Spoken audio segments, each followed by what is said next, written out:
All right. Here we are. Greetings from the Erie Coast. This is Mad Shad.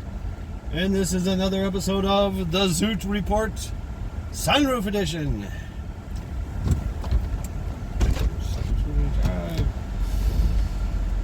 Yeah. It is a beautiful day here in Northeast Ohio. Currently 86 degrees. It rained.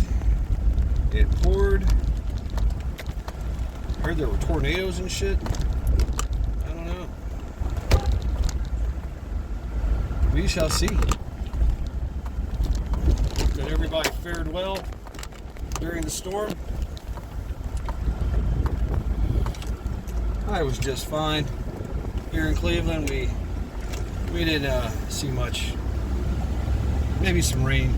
That's about it.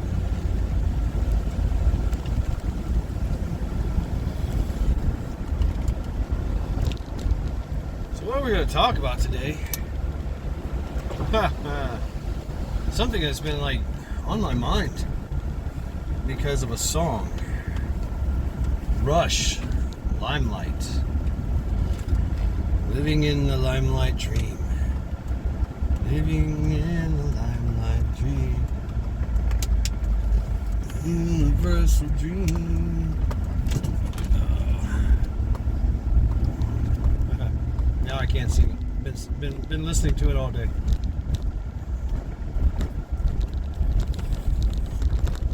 Those who wish to seem, those who wish to be, must put aside their alienations.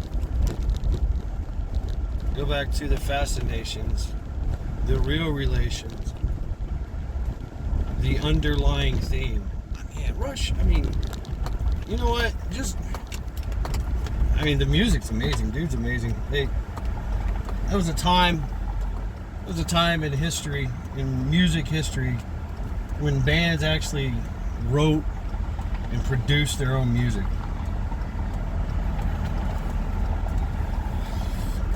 They knew how to do shit. They knew how to do things like play all instruments. Was it Gary Lee? He played everything. He played everything. He had very interesting vocals, right?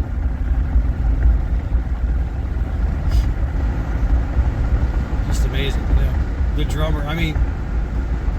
Everybody was a musician. Everybody could play like 2 or 3 different instruments. Write music. Write and compose music.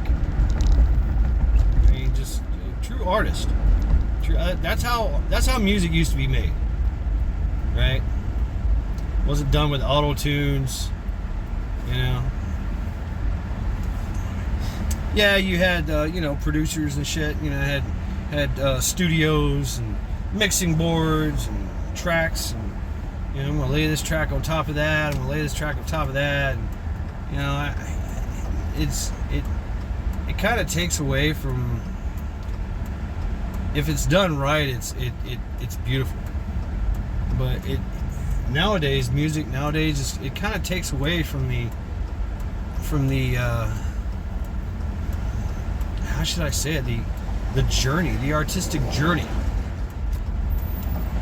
I know, Rush, Journey.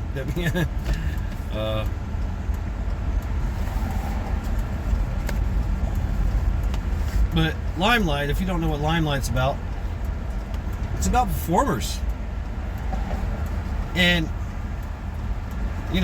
being a performer is interesting. It's... what's that song?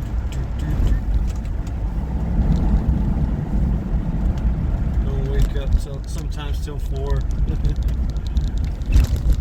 My Maserati does 185. I lost my license, now I don't drive.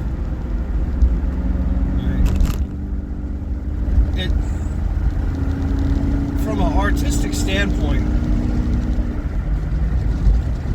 the fame and the fortune can be detrimental.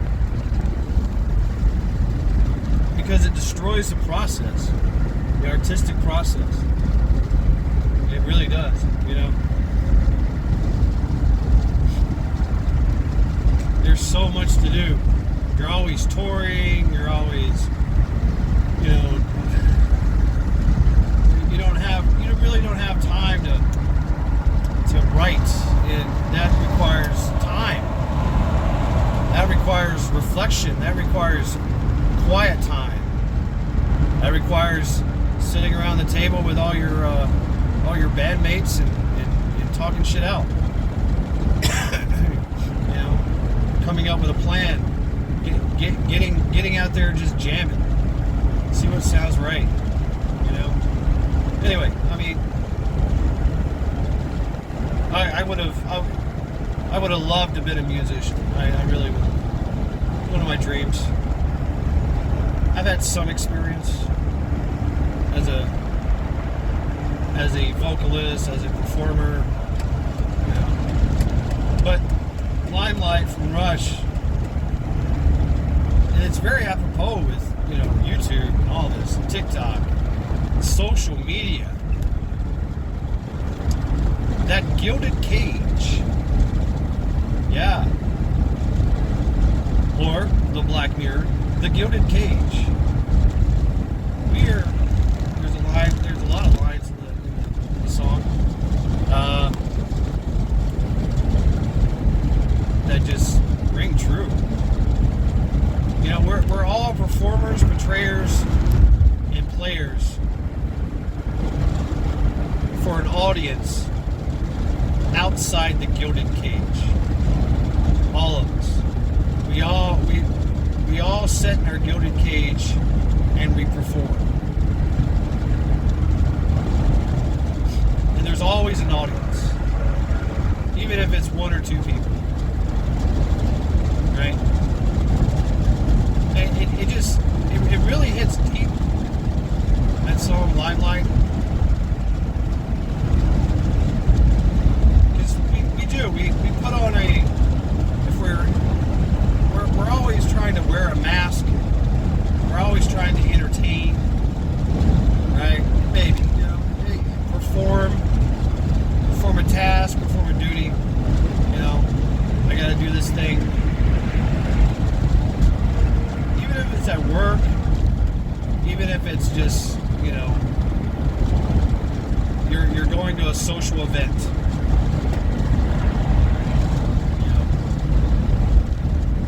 Shaking babies and kissing hands. I don't know. Right? You know, the pleasantries. Hi, how you doing? You know, good to see you. And then when you walk away, I don't know who that was. I have no clue. Who was that again? I forget.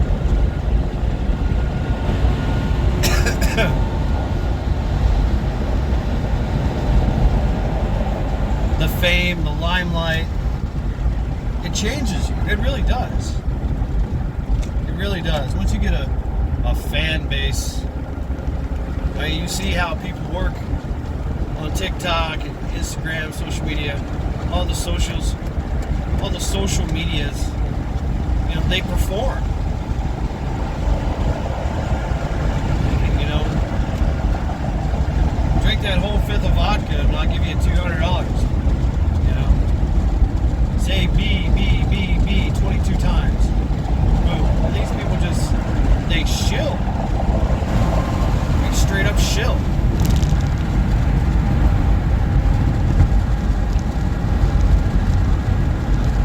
So, I don't know.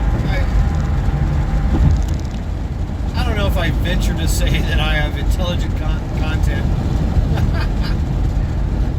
I don't know. I think I do. They nicknaming me the professor. But I don't know about that. I guess we're all professors. All of us. But even a professor has to perform.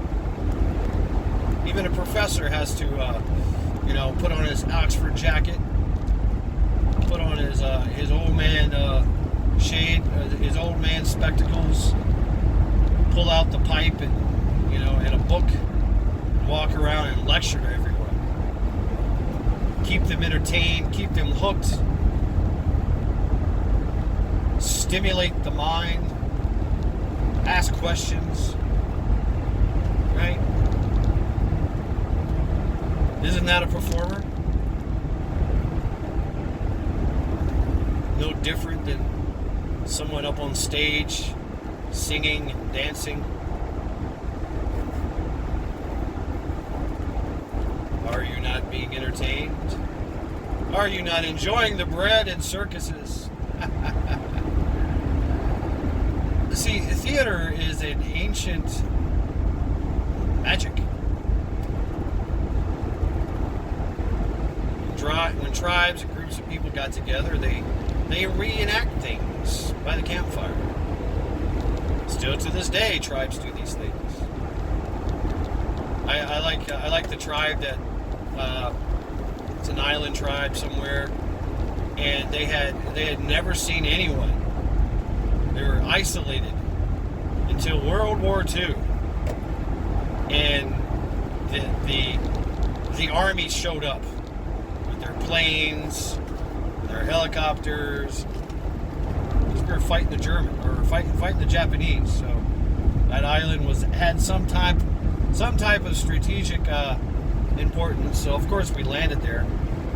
And those people had never seen anybody, never seen a white man, much less a plane, much less a helicopter. And so what do? They emulate that to this day. The food, I mean, we gave them pallets of food and shit, water,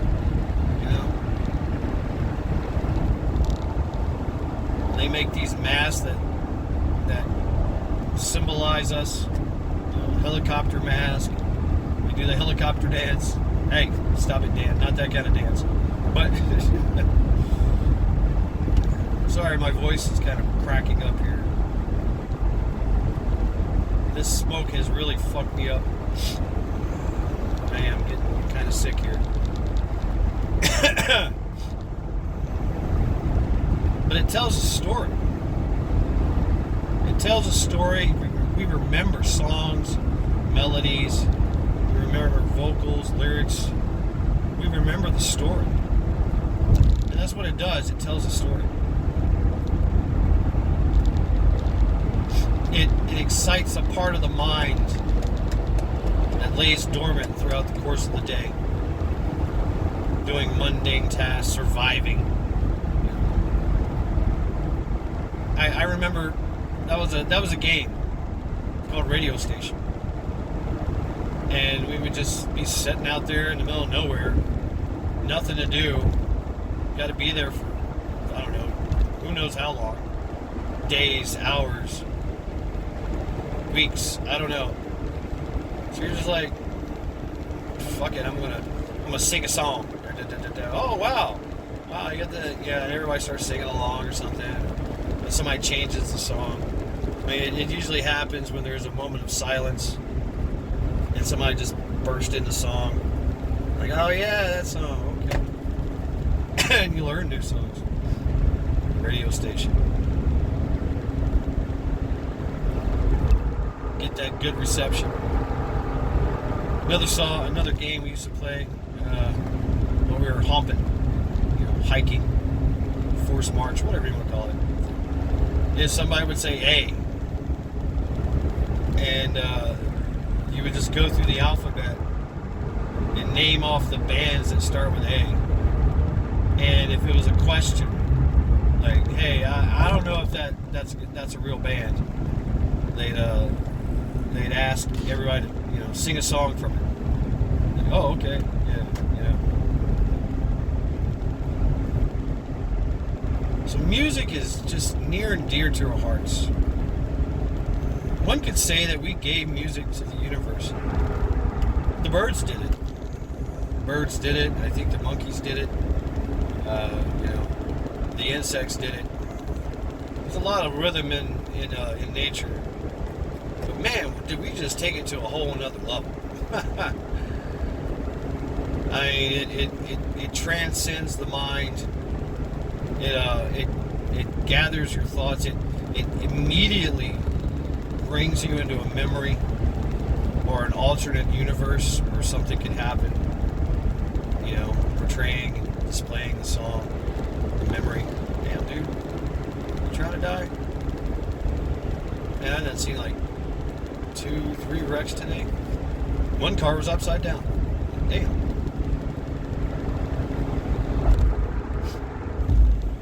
It can also, you know, like I said, with the wrecks.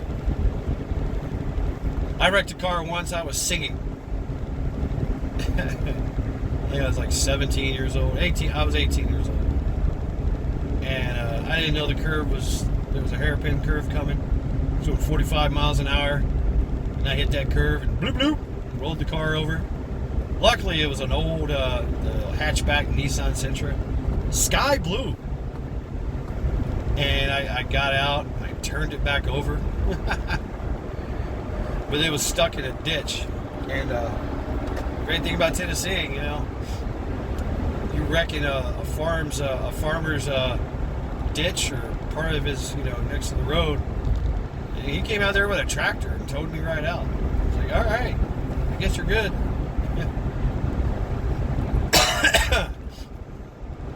So it can be one hell of a distraction.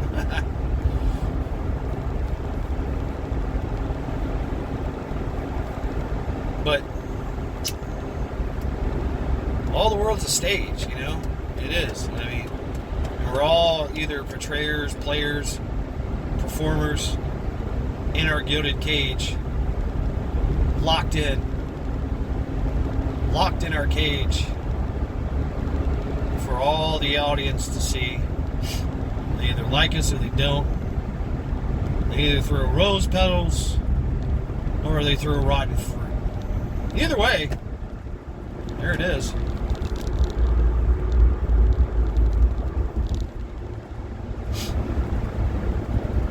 There's another line too. I mean, and I like it because, you know, it speaks to like when you get very, very famous, infamous, whatever, you know, caught in the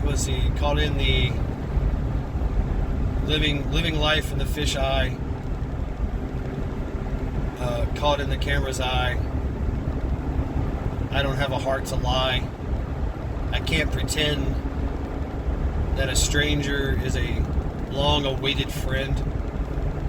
You know, like you know, because people walk up to you and they're like, "Hey, I know you." Like, I don't know you. Why are you talking to me?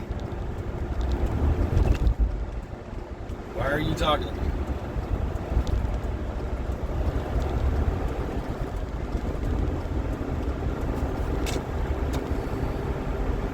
It makes you wonder. And then of course you got the fans, the fanatics, and the stalkers. Oh man, the stalkers. Wow. It can be detrimental to you. It does, it changes you, you know. A little bit of fame, glory and fame. It does. And you gotta guard yourself. I mean, that's the other things about the, you know, you have to set up things to keep yourself intact. You know, you gotta have some alone time. You can't be giving yourself to everyone all the time, 100%, right?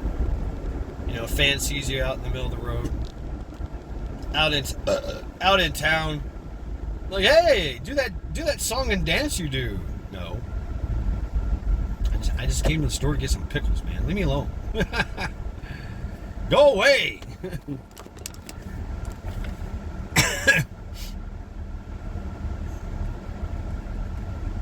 But you know, being a creative, you know, it's a process. And as a solo creator, if you're creating, you know, music, if you're creating stories, writing, whatever the case may be, drawing, painting, it's got to be done alone. All right, very few things. I mean, even if you are doing a collab, which is cool. I love a good brainstorming collaboration. You know, feeding off everybody's energy. You know, it's badass. It's one of the things that unite us as human beings. You know, it is. Going to a drum circle or something, you just got two rocks you're clanging together. You know, you're adding to it. You're adding everything. You're putting your 2 cents in. A jam session. You're writing a script. You're writing a movie or whatever. You're just throwing ideas back and forth on each other. I mean, it's an amazing feeling, And of course, the editing and all that. There is work involved, right? But most of the time, it's done alone, and that's for a reason. I don't want any type of influence for my creation. I don't need it. I've already got it. If I need inspiration, I look for myself. And nobody knows what I'm doing. Right? I go for a walk, listen to the radio, right? Check out some videos on YouTube. Talk to a friend. Won't even tell them that I need you as a muse, right? Sometimes I do though. Sometimes I'll ask, hey, some people coworkers are like, hey, I need a topic. But okay, and they'll give me something. I'll work on it. I'll think about it.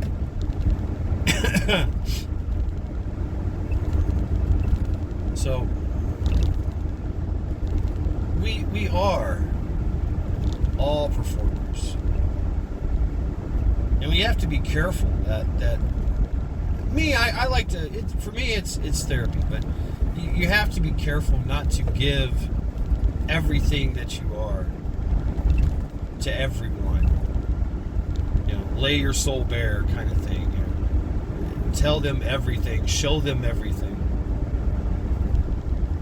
I guess if that's your content, I guess so.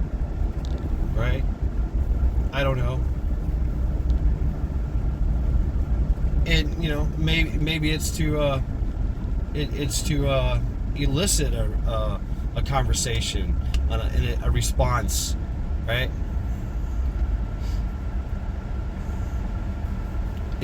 Maybe it's for shock value. Maybe it's to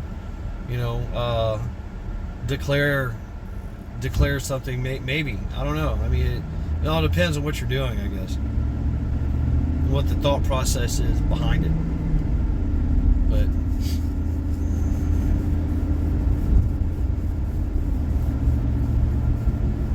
it's what we're doing is, yes, we have to get it out.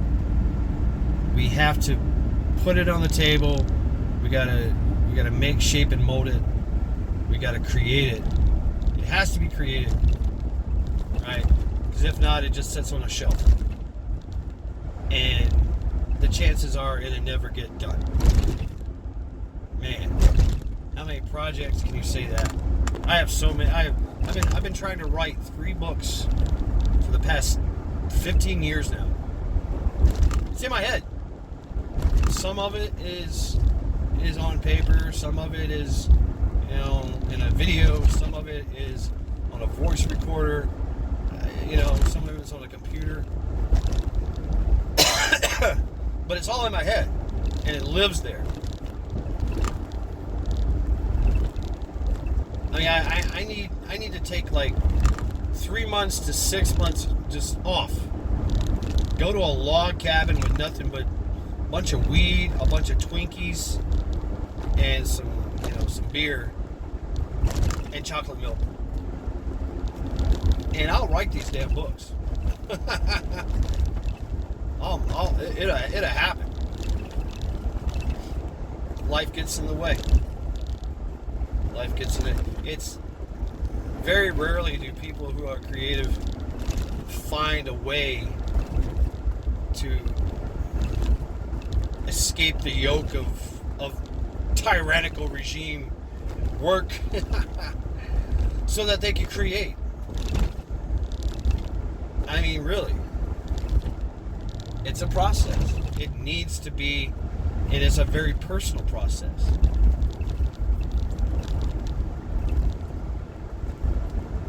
It can be eccentric. You know, it can be very eccentric. Or it could just be easy. Bam. You know what? I'm going to do this. I'm going to make this. Bam. And you just do it. And if it's, sometimes, especially for me, if it's forced, then there's no creativity.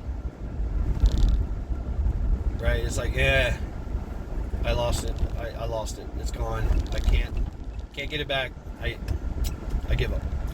Right? Now, I have had let's say you're commissioned. Say you're commissioned to do something. Well, there's your inspiration. There's your muse. Hey, I need you to draw this. Okay, got it. All right. And I just throw myself into it. I'm like, hell yeah, I got this. So watch this. I got this. I'm gonna make you this. You know. And boom, it happens. You know. It depends on the energy. It really does. And I tell you the truth, that's what this world, especially this working world, is meant to do. It's to sap your creativity. Creativity is it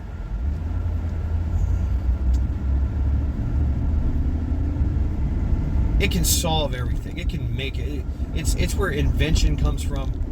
I know necessity is the mother of invention. Inspiration, that's inspiration. Muse, right? And creative problem solving.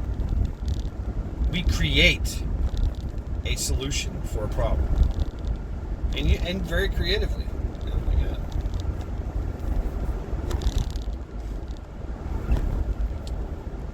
Very ornate, very meaningful, symbiotic, whatever the case may be.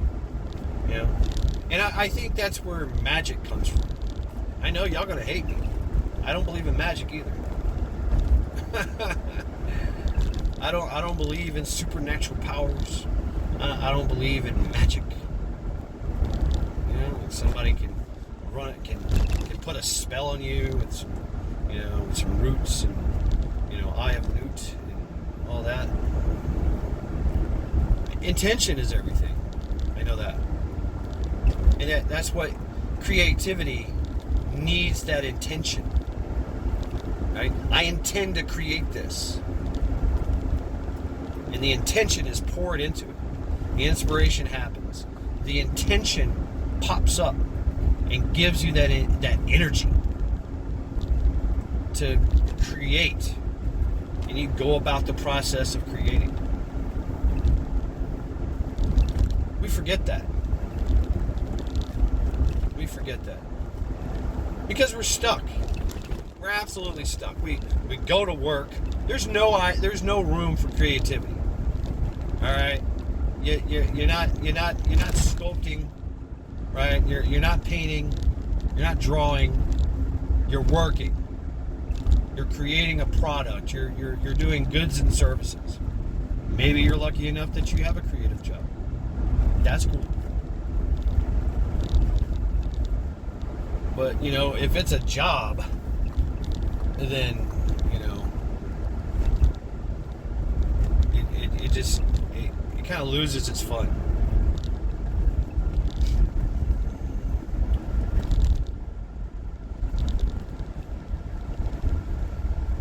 I know tattoo artists. I know a few of them that, and I thought about doing being a tattoo artist. But it's after hanging out with a bunch of them, it's like, oh shit, fuck that.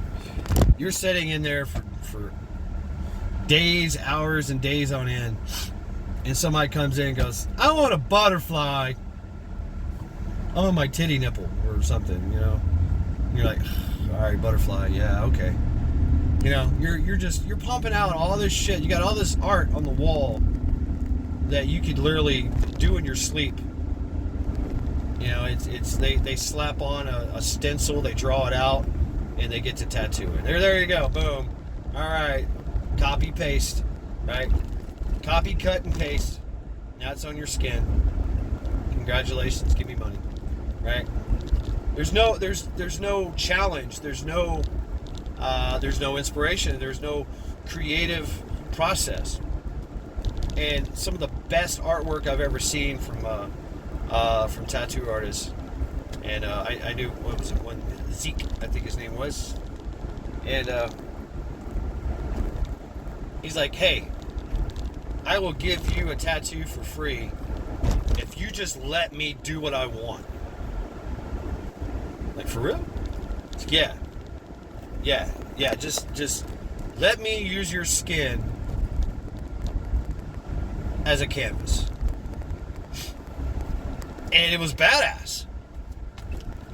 I mean, I seen skulls and castles and smoke and fire and all this shit. I was like, whoa. You know, and you've got no say in it. You just let this artist work. Let him cook. Let it cook. Let him go. And it was just badass. They need that. They need, you know, something that's just badass and meaningful. Something they can really get their artistic process going, you know, and just work, make it happen. And I have to tell you, time kind of stands still when we talk about like Metsuke and Satori emotion. You just get in this zone. You don't know what the fuck you're doing, but you're doing it.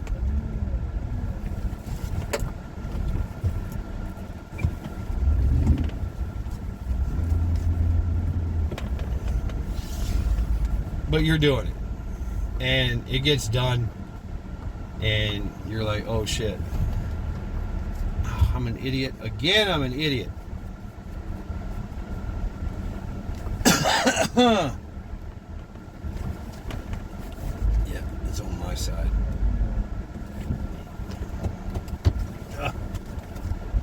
Yeah, it's on my side. I'm an idiot.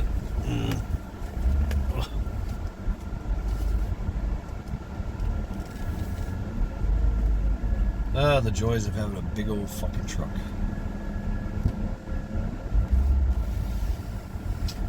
Anyway.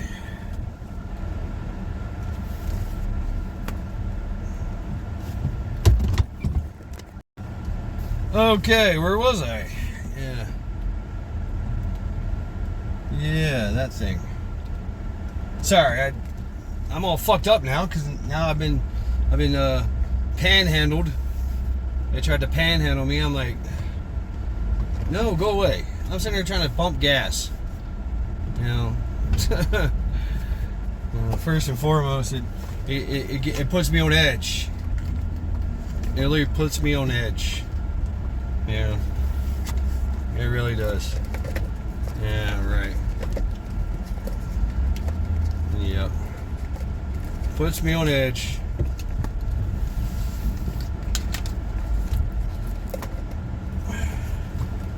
See, that's the thing, though. You know. That's the thing too. You get famous. Hey, can you help me out? I'm your long-awaited friend. I have so much good things to do. So much good things to show you. Just help me out. Can you help me out? I know you don't know me, but I listen to all your stuff. I watch all your shit. I support everything you do. I've spent money on your stuff, on your creations.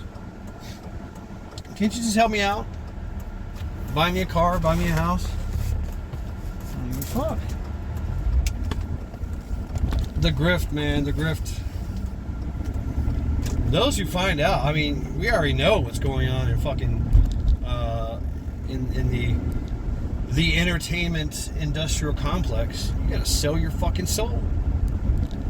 I mean, you got to do something. You either have to do something absolutely debaucherous and crazy to someone, or have it done to you, and they videotape it so that they can blackmail you afterwards. That's how that works.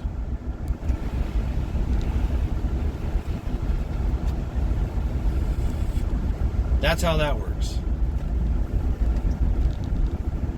So anytime I see somebody famous, I think, what did they have to do?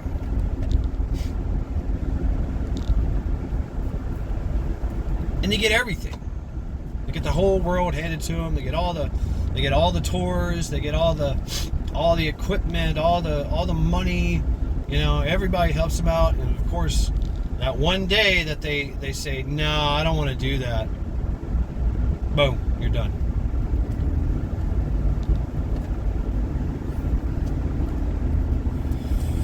What do you mean? We own you.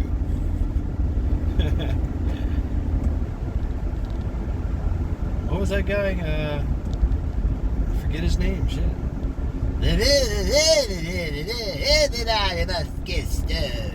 I mean, he's like, how'd you get so famous? How'd you get so good? He's like, I sold my soul to the devil. That's what happens. You gotta sell your soul.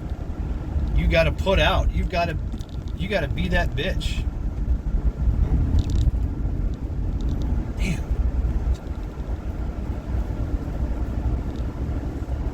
They got you.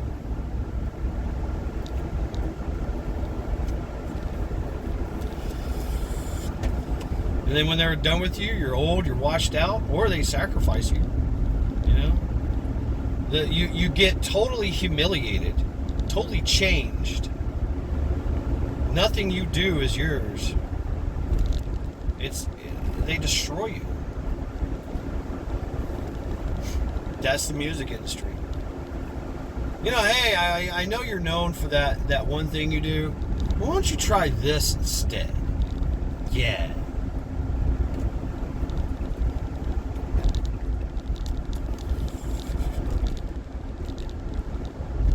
It's the Gilded Cage, man. Welcome to the Gilded Cage.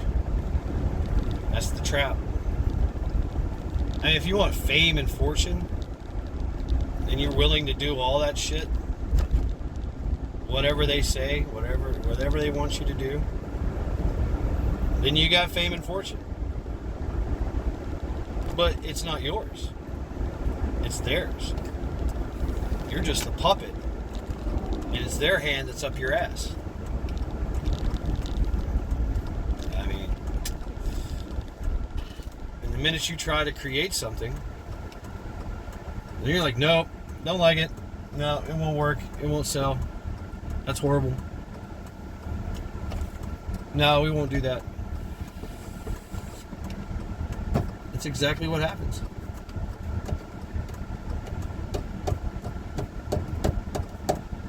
You want to change your look, you want to change your message, yeah, you want to change everything, you know. you don't like the direction that they're taking your music, your persona. Oh well, too fucking bad, you sold your soul. And they get to hold that over your head forever. You know, all we got to do is just publish this video.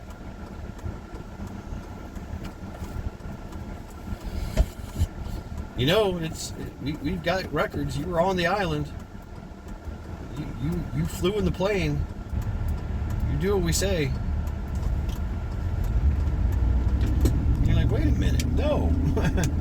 Yes, you have sold your soul. Congratulations. You now have fame and fortune.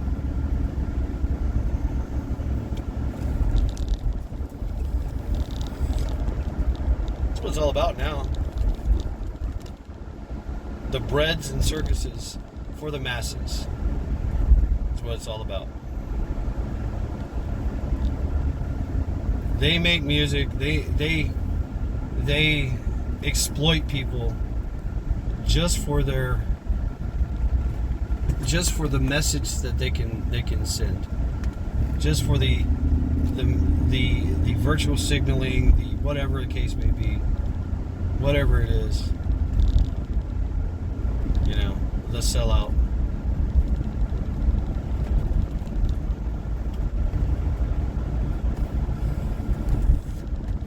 That's what they do it for. And you have no say in it. It's done. You've sold your soul.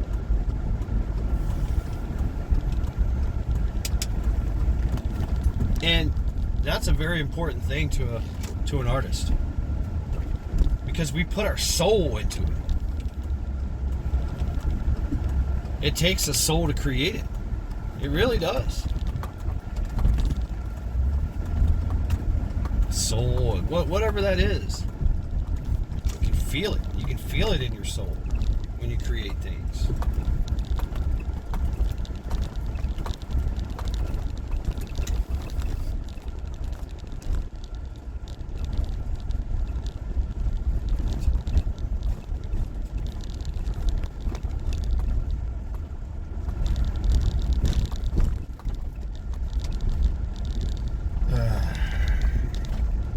Anyway,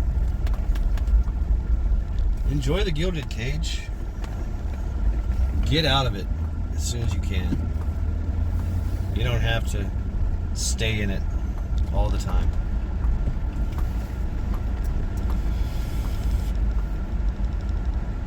It can really be, the Gilded Cage is where you can die. Because you won't be fed, you won't be watered. Damn it, what the fuck? I'm an idiot.